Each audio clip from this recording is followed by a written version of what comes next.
Hey guys, this is Kelly with the Garden Whisperer. If you're unfamiliar with what I do, I design flower beds and garden beds for homeowners where they can either install it themselves or they can hire a landscaper of their choosing to install it for them according to the design plans. So today's video is on another, I gotta move this leaf out of here, leaf. So this video today is on another highly deer-resistant shrub. This is called King Aralia.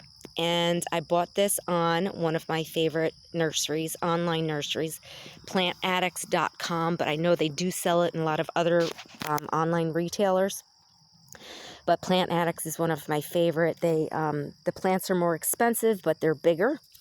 So you get a bigger plant when it's been delivered. But anyway, so I planted this last fall, and look at that color. Is that gorgeous or what?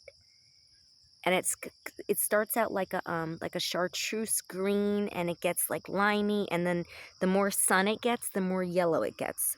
So I think it will do okay in more sun. It will just get more yellow, but I like it kind of the green chartreuse. And this is in a part sun area. So yeah, so I think this gets about 4 to 5 feet tall and wide. And like I said, it does well in part shade, part sun.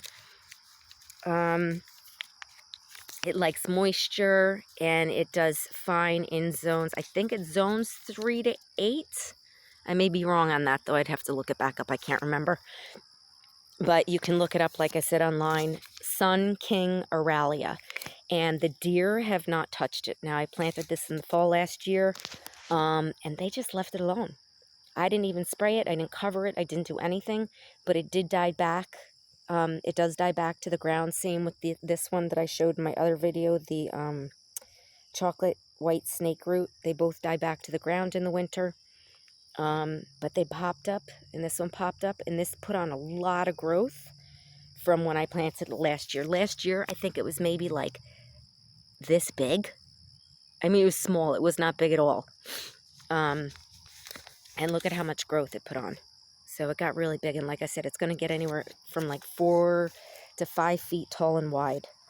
Trying to think what else, but the deer have not touched it, and look at that color. It's like a beacon of light in a shade garden.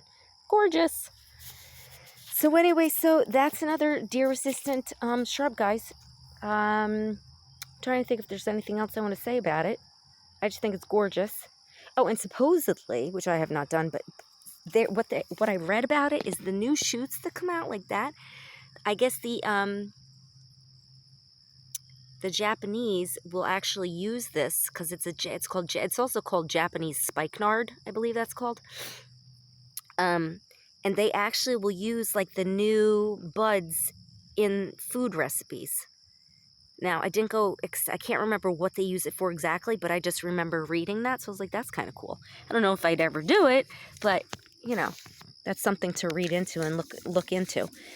But anyway, so that's it. So this is a beautiful little shrub that will brighten up your shade garden, and the deer have not touched it. If they do nibble, it's probably only going to be like a tiny little thing, but it started blooming in the spring, and it's been going ever since, and the deer have not touched it. So all right, so that's it for today's video. Please like and subscribe. It'll really help my channel. And if you're interested in hiring my design services, you can go to www.the-garden-whisperer.com. Talk to you soon, guys. Happy gardening.